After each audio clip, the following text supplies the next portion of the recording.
সবাইকে স্বাগত জেলার সংবাদে। সাথে রয়েছে দোলা ডলরেস। শুরুতেই জানাবো সংবাদ শিরোনাম। উত্তরা ইপিজেডে কারখানা বন্ধ ও ছাঁটাই, শ্রমিক আইন শৃঙ্খলা বাহিনীর সংঘর্ষে নিহত এক। চট্টগ্রাম বিশ্ববিদ্যালয় ও জোবরা গ্রামে ১৪৪ ধারা বলবৎ, প্রক্টরের পদত্যাগ দাবি ছাত্রদলের। বরগুনা জেলা বিএনপির কার্যালয় ভাঙচুর, বিস্ফোরক আইনে মামলা, কারাগারে ১২ আইনজীবী।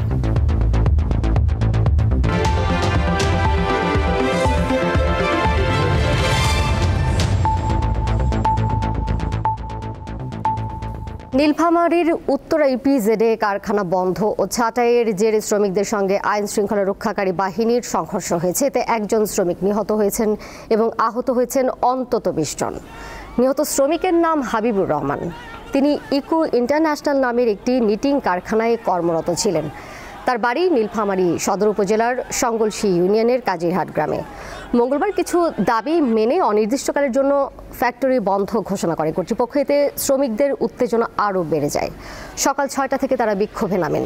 শ্রমিকদের ছত্রভঙ্গ করতে মাঠে নামে পুলিশ ও সেনাবাহিনী। এক পর্যায়ে লাঠিচার্জ ও পরবর্তীতে গুলি চালানো হয়।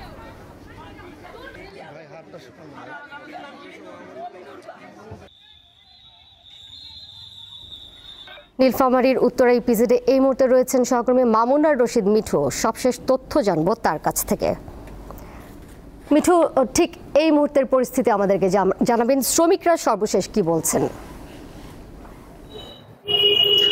জি দোলা, এই মুহূর্তে আমি দাঁড়িয়ে আছি নীলফামারী উত্তরা ইপিজেডে। এই ইপিজেডে কিন্তু মোট 16টি কারখানা রয়েছে। তার মধ্যে এভারগ্রিন যে কারখানাটি, এই কারখানাটিতে শ্রমিকরা বিভিন্ন দিন ধরে তাদের কোনো ঘোষণা ছাড়া কর্মী ছাঁটাই, এমনকি তাদের বেতন কম দেওয়া সহ প্রায় 23টি দাবি নিয়ে তারা কিন্তু আন্দোলন করে আসছেন এই গত 3 দিন ধরে। এই গত 3 দিনের এই আন্দোলন করা অবস্থায় কিন্তু আজ সকাল থেকেও তারা উত্তরা ইপিজেডে কিন্তু আন্দোলন শুরু করে। এই আন্দোলন শুরু করে এক পর্যায়ে আইনশৃঙ্খলা বাহিনীর সদস্য এসে তাদেরকে বাধা দিলে তাদের দুই পক্ষে শ্রমিক এবং আইনশৃঙ্খলা বাহিনীর পক্ষ থেকে তাদের মধ্যে একটি সংঘর্ষ শুরু হয়। তারপর সেই সংঘর্ষ থেকে ধাওয়া পাল্টা দেওয়া। এই ধাওয়া পাল্টা দেওয়ার পরেই কিন্তু এক পর্যায়ে আইনশৃঙ্খলা বাহিনী কিছু রাউন্ড ফাঁকা গুলি ছোড়ে।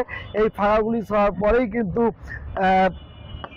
এক পর্যায়ে পরিস্থিতি আরও অবরোধ হয়। পরে কিন্তু আইনশৃঙ্খলা বাহিনী আরও গুলি ছড়ে। সেই গুলি ছড়ার পক্ষে একজন নিহত হয় এবং প্রায় 20 জনের মতো আহত হয়।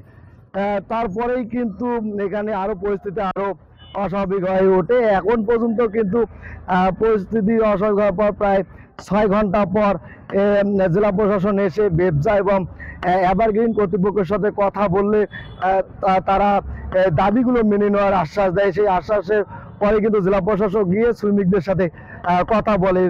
এক পর্যায়ে কথা বলার পর প্রায় 6 ঘন্টা পর শ্রমিকরা তাদের অবরোধ তুলে নেয়। তুলে নেওয়ার পরেই কিন্তু চলে যায় শ্রমিকরা। এখন পর্যন্ত কিন্তু আইনশৃঙ্খলা বাহিনীর সদস্য আছে, তারা কিন্তু এই ভিতরে অবস্থান করছেন।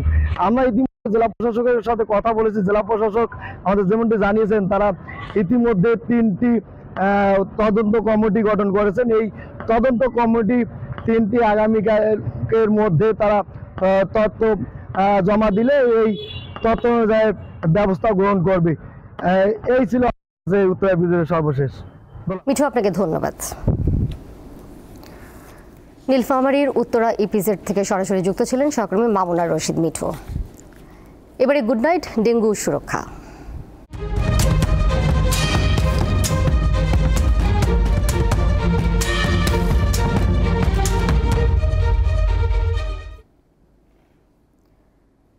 জ্বর হলে নিজে নিজে ওষুধ কিনে না খাওয়ার পরামর্শ দিচ্ছেন চিকিৎসকরা। কারণ এতে ডেঙ্গু ও চিকুনগুনিয়ায় আক্রান্ত রোগীরা বেকায়দায় পড়েন। তাই জ্বর হলেই চিকিৎসকের পরামর্শ নিতে হবে। বাংলা বর্ষপঞ্জি অনুযায়ী বর্ষা পার হয়ে শরৎকাল এলেও প্রকৃতিতে এর প্রভাব পড়েনি। এখনো প্রায় প্রতিদিনই হালকা থেকে মাঝারি বৃষ্টি হচ্ছে, ফলে পানি জমছে বিভিন্ন জায়গায়, তাই বাড়ছে মশা। সেই সাথে পাল্লা দিয়ে বৃদ্ধি পাচ্ছে ডেঙ্গু ও চিকুনগুনিয়া রোগী। পানিটা নিষ্কাশিত হতে পারছে না। উপজেলা শহর বলি, মফস্বল শহর বলি, আমাদের বাড়ির আশেপাশে বলি, এমনকি রাজধানী শহর ঢাকাতেও, তো সেগুলোর মধ্যে কিন্তু আসলে এডিস মশার লার্ভা পাওয়া যাচ্ছে এবং আমরা কিন্তু ডেঙ্গু রোগীও পেয়েছি। চিকিৎসকরা বলছেন, ডেঙ্গুর প্রথম লক্ষণ যেহেতু জ্বর, তাই অনেকেই চিকিৎসকের কাছে না গিয়ে নিজেরা ওষুধ কিনে খেয়ে বিপত্তি ডেকে আনছেন। যারা দেখা যাচ্ছে দীর্ঘদিন ধরে জ্বর 2-3 দিন ওয়েট করতে যাচ্ছে, বাচ্চাগুলো পরবর্তীতে একটু কমপ্লিকেটেড পর্যায়ে চলে যাচ্ছে, যা তার হয়তো ডেঙ্গু আছে। ডেঙ্গু থাকলে বাচ্চাগুলো পরবর্তীতে দেখা যাচ্ছে ডেঙ্গু যে এক্সটেন্ডেড ডেঙ্গু সিমটমগুলো আছে এর ভিতরে চলে যাচ্ছে। পরবর্তীতে বাচ্চাটা বুকে পানি নিয়ে প্রেজেন্ট করছে কিংবা পেটের ভিতরে পানি নিয়ে প্রেজেন্ট করছে, খিঁচুনি, একটা জ্বরের ভিতরে একটা খিঁচুনি হয়ে যাচ্ছে। দীর্ঘদিন জ্বর থাকলে বিশেষায়িত একটি পরীক্ষা করানোর পরামর্শ দিলেন এই বিশেষজ্ঞ। অনেক সময়ই ডেঙ্গু NS1 বা IgG IgM গুলোর যে রিপোর্ট সেগুলোর সাথে রোগীদের লক্ষণ মিলানো যায় না, কারণ এইটার আরও কতগুলো স্ট্যান্ডার্ড আছে। বাইরের দেশগুলোতে কিন্তু আসলে আমরা দেখেছি যে টেস্টগুলো আমরা অ্যান্টিজেন অ্যান্টিবডি টেস্টগুলো করছি, এগুলোর সাথেও কিন্তু আসলে ভাইরাল PCR প্যানেল বলি আমরা, হ্যাঁ, এই টেস্টটা করা। এটা একটা PCR test, polymerase chain reaction test. এইটা দিয়ে কিন্তু আরও আসলে নিখুঁতভাবে ভাইরালসকে আমরা নিরূপণ করতে পারি। ডেঙ্গু ঠেকাতে বাসাবাড়ি ও কর্মস্থল পরিষ্কার পরিচ্ছন্ন রাখার কোনো বিকল্প নেই বলে জানান এই দুই চিকিৎসক। লাবণী গুহ, দীপ্ত সংবাদ, ঢাকা। এবার একটি ওয়েস্টিল চট্টগ্রাম সংবাদ।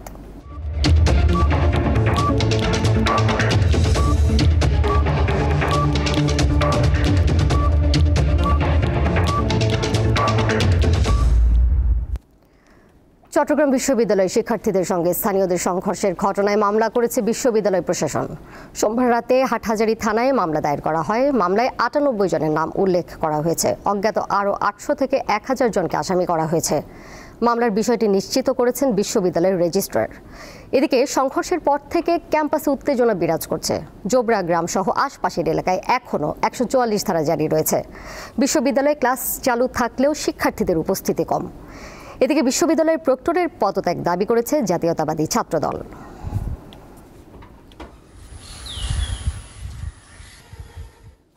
বরগুনায় বিএনপির অফিস ভাঙচুর ও অগ্নিসংযোগের ঘটনায় দায়ের করা মামলায় আওয়ামী লীগের 12 আইনজীবীকে কারাগারে পাঠিয়েছে আদালত। বেলা 11টায় তাদের জেল হাজতে পাঠানোর আদেশ দেন জেলা ও দায়রা জজ আদালতের বিচারক। এর আগে তাদের জামিনের জন্য আবেদন করা হলে তা নামঞ্জুর করে আদালত। 2023 সালের 17 মার্চ শেখ মুজিবুর রহমানের জন্মবার্ষিকী উপলক্ষে আসামিরা একটি মিছিল বের করে বরগুনা জেলা বিএনপি কার্যালয়ে হামলা চালান। সে সময় অফিসের আসবাবপত্র ও সরঞ্জাম ভাঙচুর করেন এবং আগুন ধরিয়ে দেন আইনজীবীরা।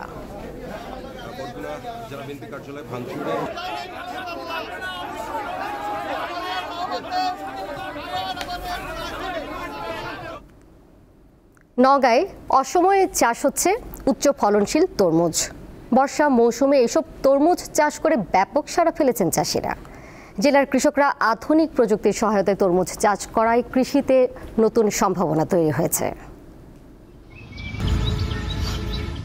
গাছে গাছে এভাবেই ঝুলছে কালো রঙের লম্বা আকৃতির তরমুজ। দেখতে নজর কাড়া, পাশাপাশি এই তরমুজ খেতেও সুস্বাদু। বিঘা প্রতি 1500 থেকে 2000 তরমুজ পাওয়া সম্ভব।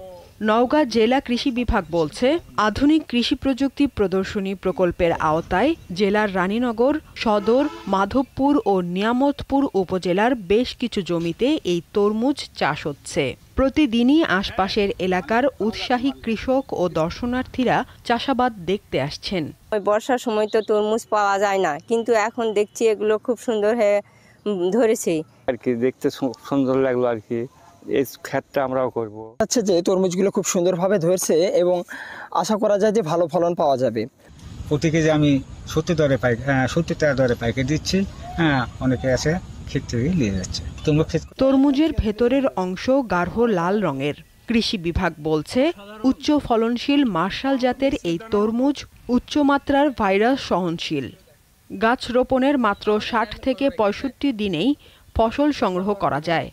হাইব্রিড জাতের মার্সেলো তরমুজ, এখানে মালচিং পদ্ধতি ব্যবহার করা হয়েছে, পাশাপাশি পোকার জন্য সেক্স ফেরোমন ফার্ম ব্যবহার করা হয়েছে। এতে করে কৃষকের বালাইনাশকের যেমন একটা খরচ কম হচ্ছে, তেমনি বিষ মুক্ত একটা সবজি উৎপাদন করা হচ্ছে। বর্ষাকালে চাষ হওয়া পরিপক্ক প্রতিটি তরমুজের ওজন 3 থেকে 5 কেজি পর্যন্ত হয়।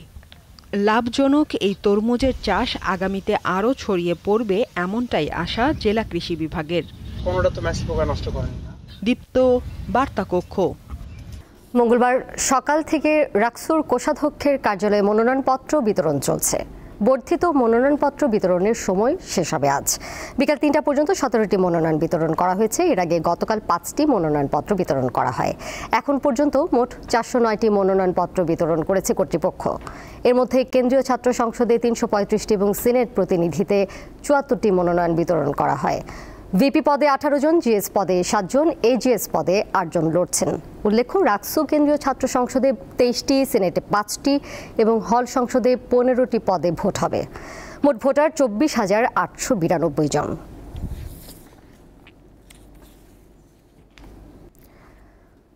ডাকসু নির্বাচনে রিটকারী ছাত্রীকে গণধর্ষণের হুমকি দেওয়া সহ নারী নিপীড়নের প্রতিবাদে বিক্ষোভ ও প্রতিবাদ কর্মসূচি পালন করেছে জাহাঙ্গীরনগর বিশ্ববিদ্যালয়ের শাখা ছাত্রদল। দুপুরে বিশ্ববিদ্যালয়ের প্রধান ফটকের সামনে ছাত্রদলের কেন্দ্রীয় কর্মসূচির অংশ হিসেবে মানববন্ধন কর্মসূচি পালন করেন তারা। এই সময় নেতাকর্মীরা বলেন, একটি গোষ্ঠী চায় না নারীরা এগিয়ে যাক, তারা কৌশলে নারীদের হেনস্থা করতে চায়। শিক্ষা ও গণতন্ত্রের অগ্রযাত্রাকে রুদ্ধ করে দেওয়ার ষড়যন্ত্র চালাচ্ছে তারা। এ সময় ডাকসুতে প্রতিবাদের কারণে একজন নারীকে গণধর্ষণের হুমকির তীব্র নিন্দা ও প্রতিবাদ জানানো হয়। দ্রুত অপরাধীদের দৃষ্টান্তমূলক শাস্তির দাবি জানান তারা।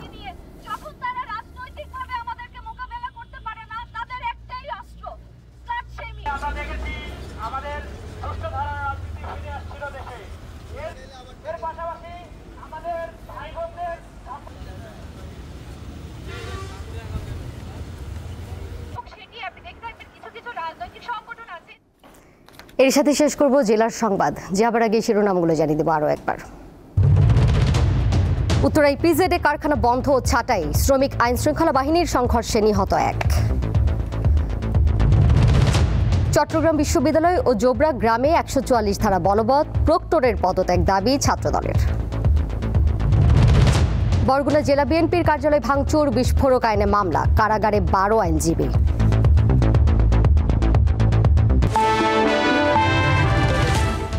আর এই ছিল এখনকার মতো।